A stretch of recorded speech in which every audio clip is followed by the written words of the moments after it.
Bonjour à tous. Bon, bah aujourd'hui, je vais pas dire que c'est le grand jour parce que c'est tous les jours le grand jour. Mais aujourd'hui, on va continuer sur le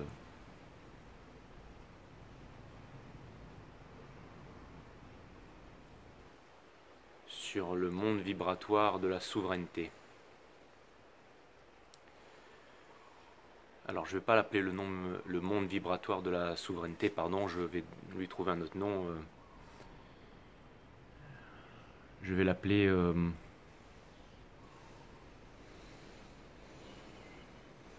monde vibratoire de la conscience collective. Voilà. Alors avant qu'on passe au monde vibratoire de la conscience collective, donc c'est le monde vibratoire de la souveraineté, voilà, celui qui est représenté par une couronne. J'aimerais vous parler de quelques petites choses. Alors déjà la première, le premier monde, j'ai décidé de l'appeler le monde de la Terre et d'arrêter de l'appeler le monde de l'énergie sexuelle.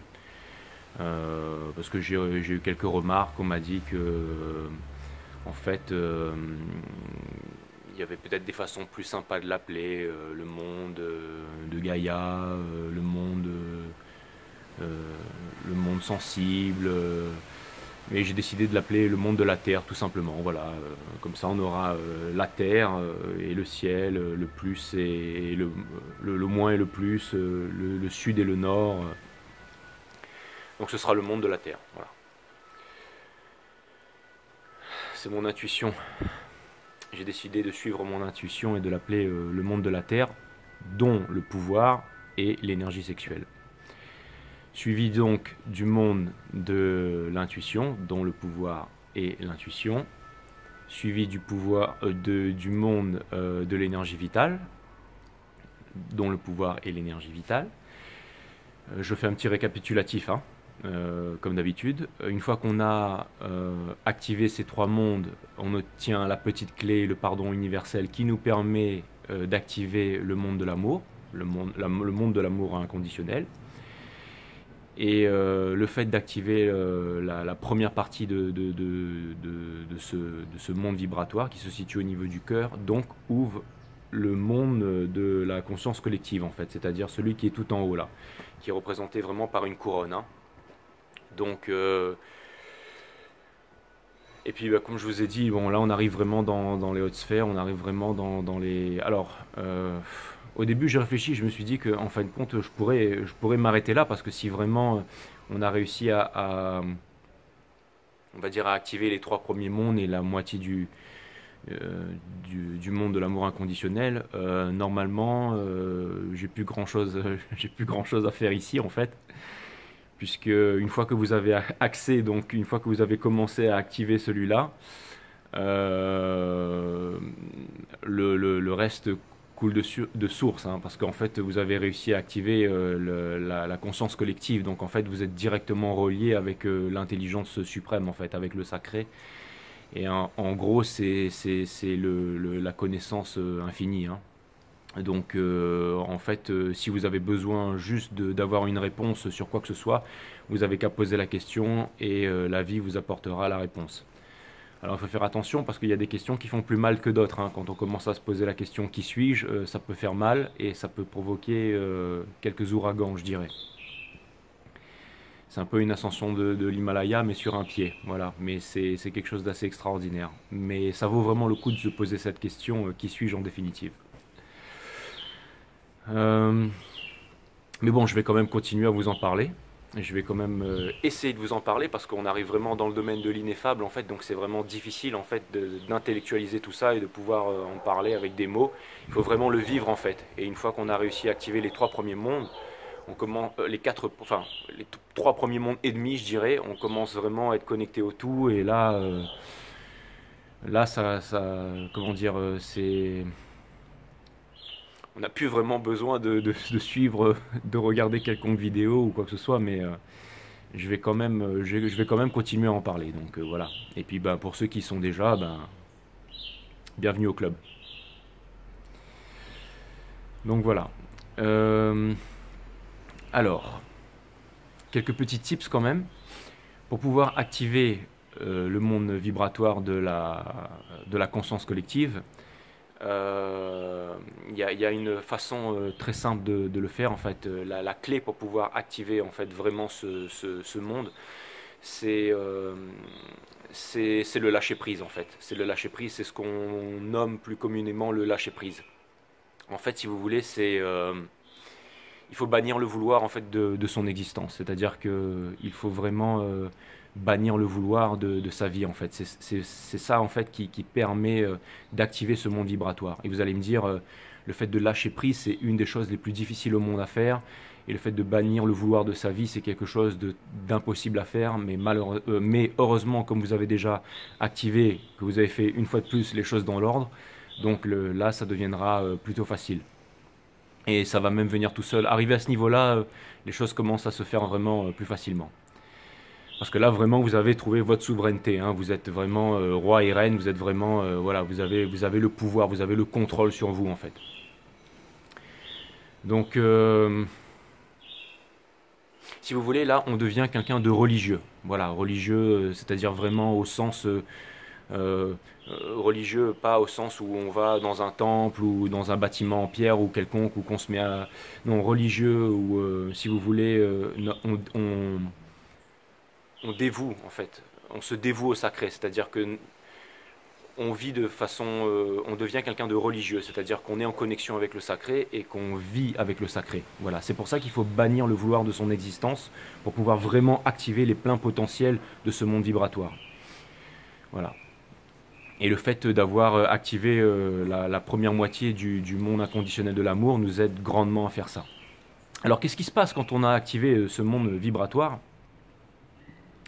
Eh bien la première des choses, c'est-à-dire que... Alors, déjà, quand on active ce monde vibratoire, on commence à avoir ce flux-là, ce flux d'énergie en fait qui nous vient de la conscience collective en fait du tout en fait. C'est-à-dire vraiment, vraiment, on avait vraiment cette énergie en fait qui montait comme une rivière inversée là, comme ce dragon qui montait. Et là, c'est l'effet inverse, c'est-à-dire qu'en fait, c'est un dragon descendant en fait. C'est une énergie qui vient, qui commence à rayonner en fait comme le soleil. C'est-à-dire, c'est-à-dire que là, l'énergie, elle va commencer à descendre. Ça va être la deuxième partie de notre aventure et qui va descendre justement vers le monde vibratoire de l'amour inconditionnel pour vraiment une bonne fois pour toutes faire circuler l'énergie à ce potentiel maximum dans le corps et surtout à activer le tord vibratoire. C'est-à-dire que, bon, à activer vraiment sa puissance divine dans sa totalité en fait. Mais là, donc c'est vraiment le flux, c'est-à-dire que, alors, pourquoi bannir le vouloir de son existence? C'est parce que on ne peut pas aller le chercher en fait. On ne peut pas aller chercher en fait le monde de la conscience collective. En fait, on peut pas décider de son activation en fait. C'est-à-dire que en fait, si vous voulez, c'est le sacré qui décide de s'inviter chez nous. C'est-à-dire une fois que notre maison est en ordre, que notre royaume est en ordre, là, on peut se permettre d'inviter le sacré. Donc là, le sacré, lui, bien entendu.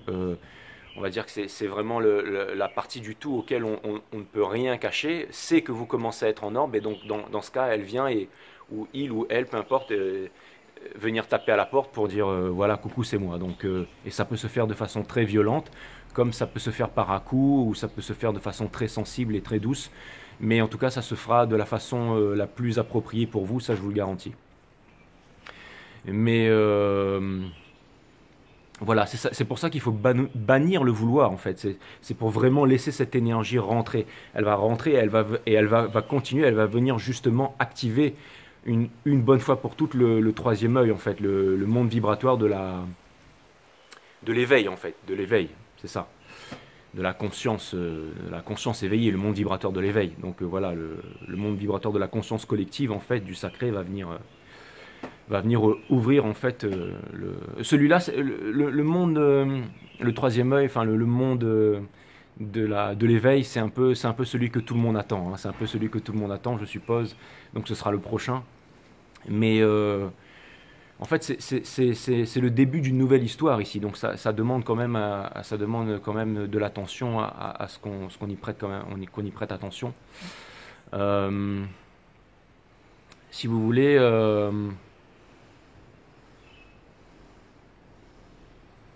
Là, on arrive vraiment dans le domaine de l'ineffable, en fait. C'est un peu...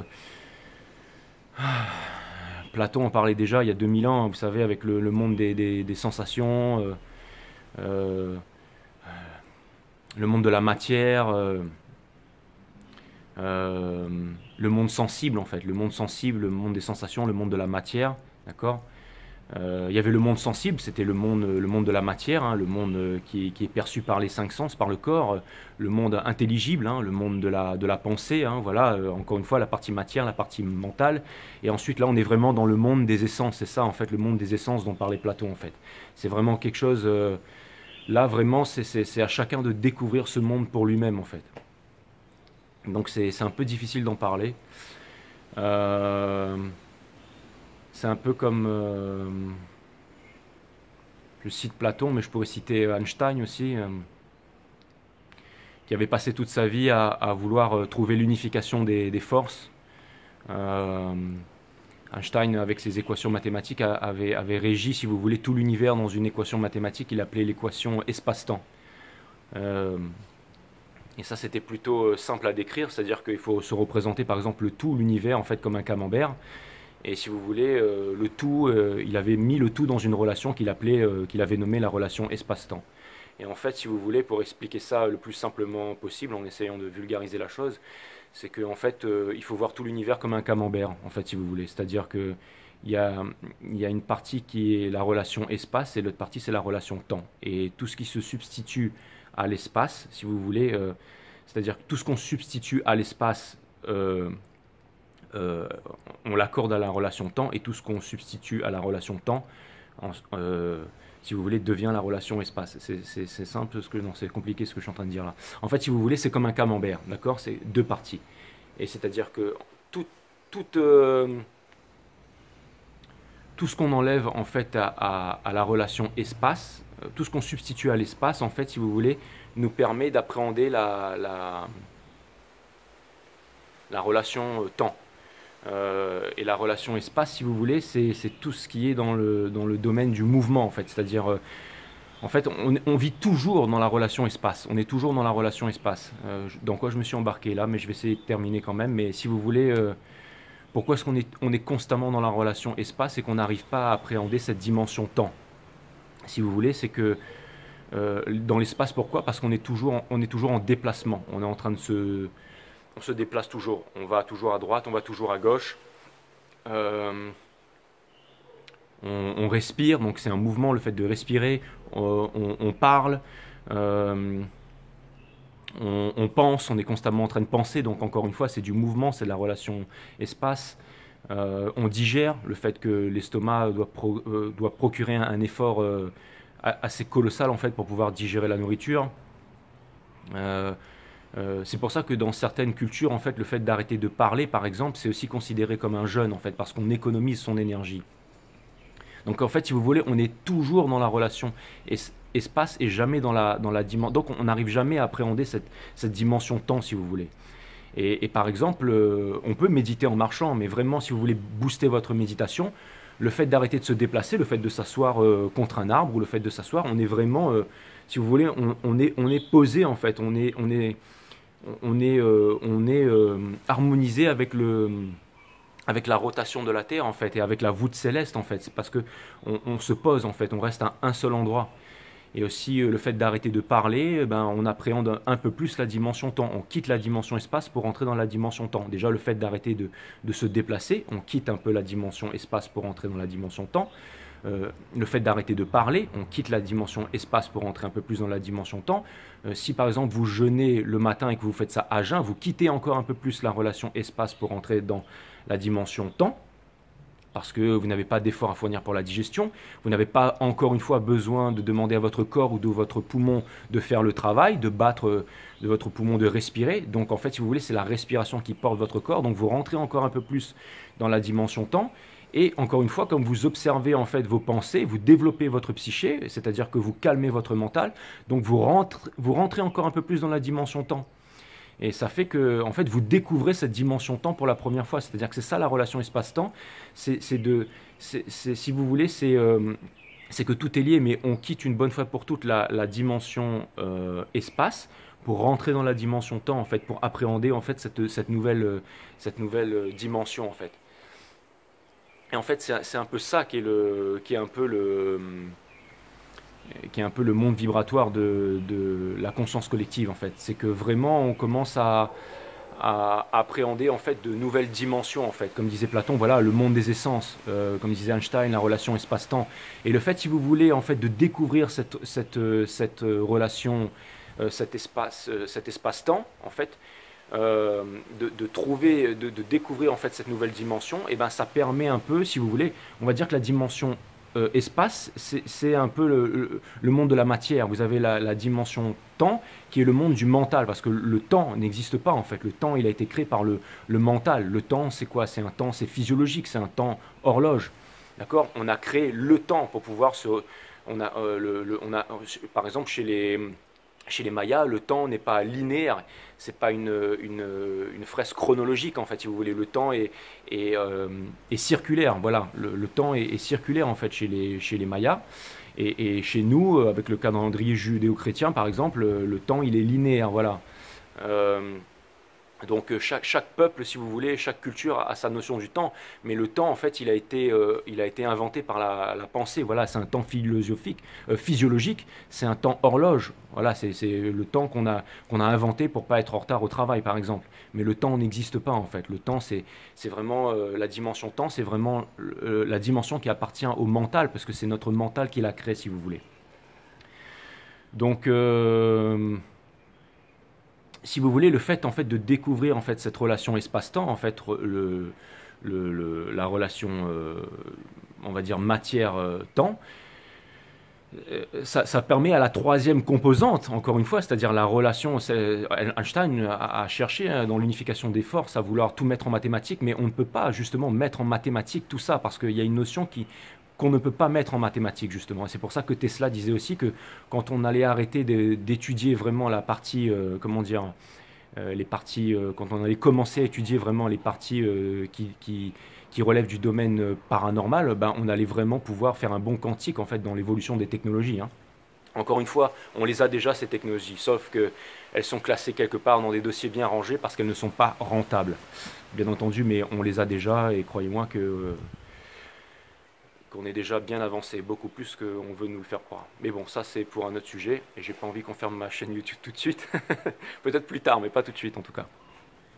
Et parce que oui, bien entendu, on va en parler arriver en temps et en heure.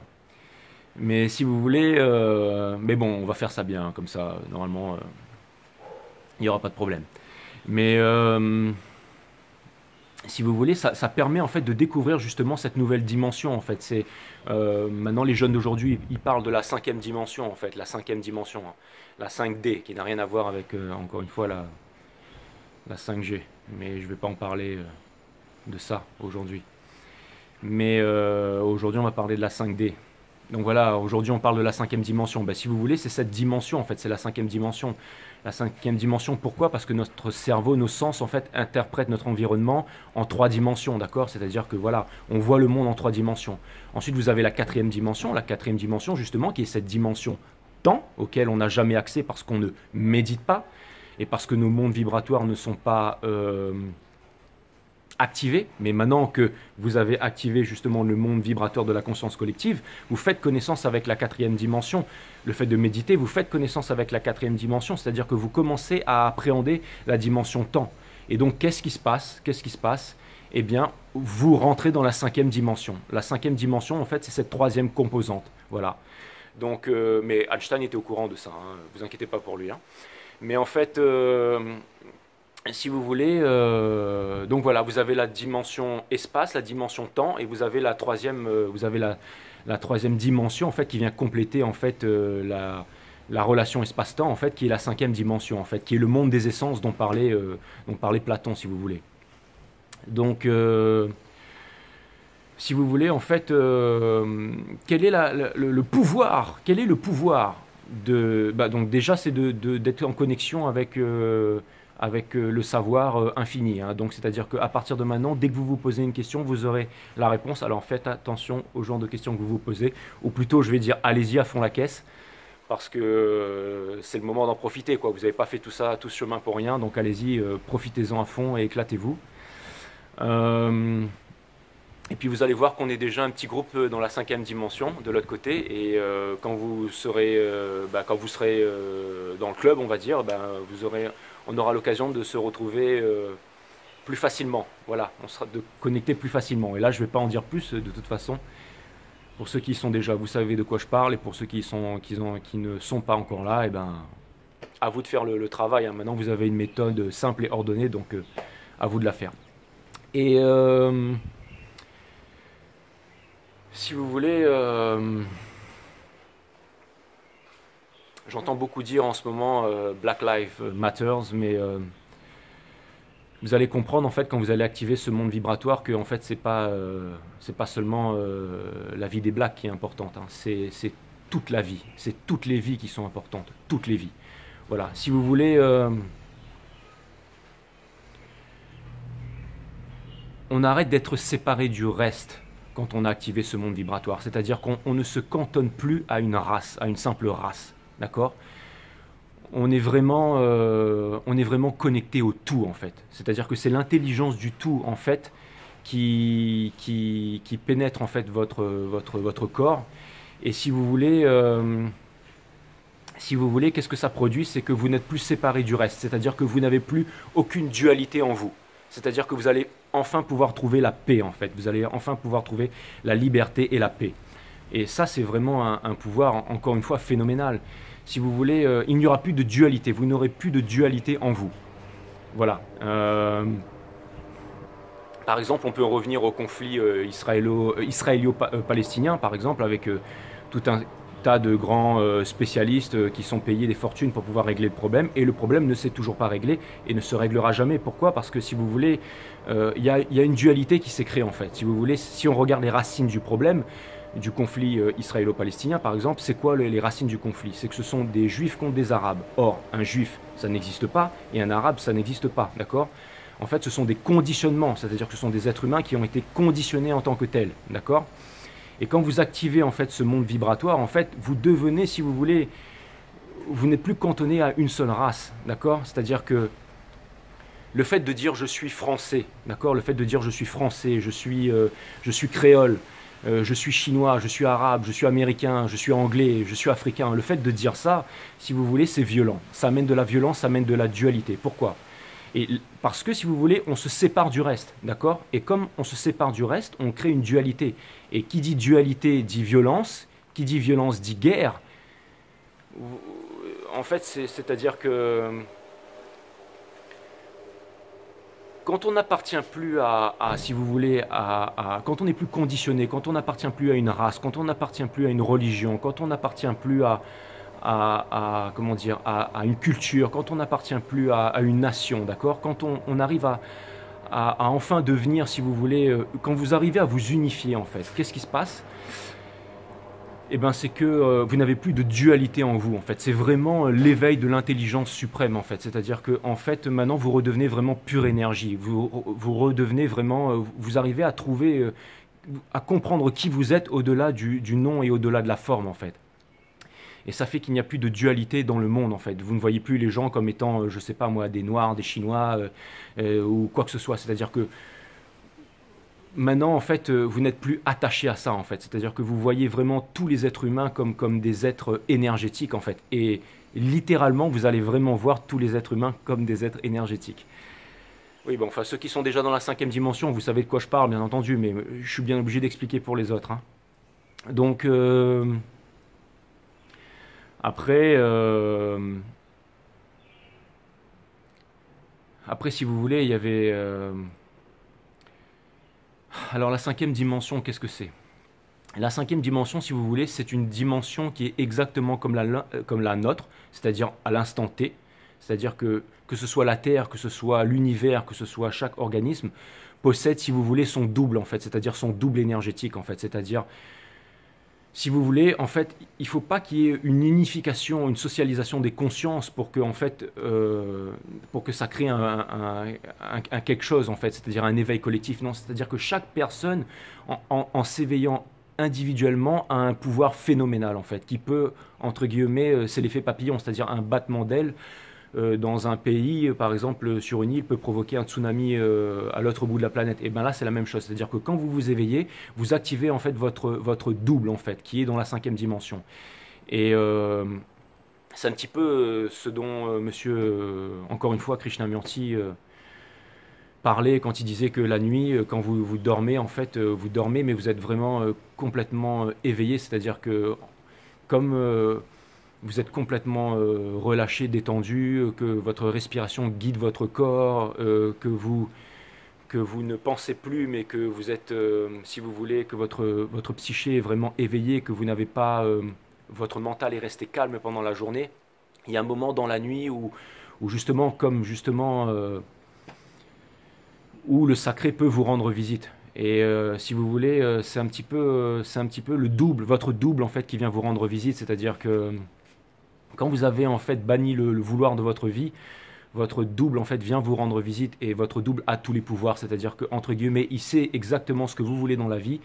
Il vous connaît plus que vous-même vous vous connaissez et vous pouvez tout lui demander et il fera absolument tout pour vous. Et c'est un peu comme la loi de la gravité, vous lâchez une pierre, la pierre elle va retomber sur le sol.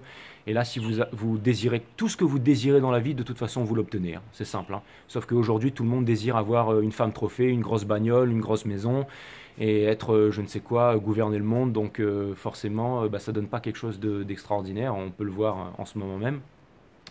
Mais une fois que vous vous serez réveillé, vous n'aurez plus envie de ça et vous voudrez complètement autre chose. Donc, si vous voulez, vous participerez encore une fois à la conscience, à l'éveil de la conscience collective. Vous ne ferez encore une fois plus partie du problème, mais bien partie de la solution. Voilà. Et aussi, en fait, le monde vibratoire de la conscience collective, il est symbolisé aussi par la couronne aussi, par la glande pinéale, en fait, l'épiphyse, en fait, qui se trouve au centre du cerveau. Vous savez, ce petit osselet là, qui est représenté par la pomme de pin, dont le symbole c'est la pomme de pin. Descartes disait justement que c'était le siège de l'âme, en fait. Et cette pomme de pin, on peut la retrouver, par exemple, sur le chapeau du pape. Là, on peut retrouver aussi ça sur le sceptre, par exemple, du pape, où il y a une énorme pomme de pin devant le Vatican. L'œil d'Iris chez les Égyptiens, si vous faites, par exemple, une coupure transversale du cerveau enfin, d'un être humain, et ben, vous avez l'œil d'iris, ça représente, si vous voulez, le canal auditif avec la glande pinéale, avec l'épiphyse. On peut le retrouver aussi, le troisième point, chez les hindous. On peut retrouver, par exemple, la pomme de pin sur les temples d'Angkor. On peut le retrouver sur chez les Chinois, là, sur la boule que tient le lion, là, qui se trouve devant le... Enfin, on le retrouve absolument partout, hein, on le retrouve... Et si vous voulez, en fait, cette petite glande, en fait, si vous voulez, c'est une glande endocrinale, en fait, qui sécrète la mélatonine et la sérotonine, c'est-à-dire c'est l'hormone du rêve, en fait. Et un petit tips aussi pour booster, en fait, l'activation, mais ça, on en parlera plus tard, mais si vous voulez... ça, je reviendrai plus tard comment l'activer, cette glande endocrinale. C'est bien qu'on en ait parlé. Mais si vous voulez, une fois qu'elle est activée, cette glande, elle permet vraiment de faire circuler l'énergie de façon exponentielle, en fait. Et je vous en parlerai plus tard comment l'activer. Mais bon, je peux en parler tout de suite d'ailleurs, hein, parce qu'en fait elle attire les métaux lourds, donc il faut se séparer du fluor. Par exemple, si vous vous brossez les dents, utilisez un dentifrice sans fluor. Si vous buvez de l'eau, ne buvez pas de l'eau du robinet, parce que maintenant il y a du fluor partout. Il y en a vraiment absolument partout, et donc prenez de l'eau en bouteille ou alors de l'eau de source. Voilà, il faut vraiment bannir le fluor de sa vie aussi, voilà, tout comme le vouloir. Après ça, c'est plutôt vraiment pour activer ce monde vibratoire. Donc c'était peut-être pas nécessaire que j'en parle tout de suite, mais bon, c'est pas grave. Mais donc voilà, quels sont vraiment les pouvoirs en fait de ce monde de la conscience, de ce monde de la souveraineté, en fait, de ce monde de la sagesse infinie, le monde de la conscience collective, en fait. C'est voilà, celui qu'on appelle le chakra couronne, hein, en gros, quoi. Donc en fait, là c'est vraiment le bout de l'antenne qui vous permet de recevoir l'énergie divine, en fait. L'énergie divine. Donc c'est quand même pas rien. Et puis bon, encore une fois, si vous êtes arrivé jusque-là, j'ai franchement plus rien à vous apprendre, hein. Et donc c'est que vous êtes déjà bien éveillé, et puis comme vous êtes déjà connecté avec la conscience collective, bon, voilà. Mais on peut toujours en parler, hein, on peut toujours en parler. Il y a toujours des trucs intéressants, des trucs sympas à dire. Mais si vous voulez, à partir de là, vous faites vraiment partie de la solution et vous faites plus partie du problème. C'est-à-dire que vous allez vivre de façon, vous allez devenir quelqu'un de religieux en fait, hein. Donc c'est un peu votre partie scientifique, hein, voilà, reliée à la terre, hein, votre partie philosophique, hein, reliée au mental, et votre partie divine, donc qui est reliée. Vous allez devenir quelqu'un de religieux. Donc voilà, vous allez encore une fois vous unifier. On retrouve encore la Trinité qui est absolument partout, hein. Donc en fait, si vous voulez, à partir de maintenant, à partir de maintenant,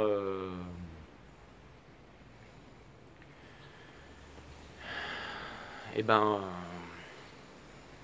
on va dire qu'on peut vous poser n'importe quelle question et vous pouvez vous poser n'importe quelle question. Vous aurez la réponse en temps et en heure. Et allez pas me demander comment est-ce qu'on fait pour construire une soucoupe volante. Ou alors demandez-moi ça par mail. Demandez-moi ça par mail. Voilà. Euh,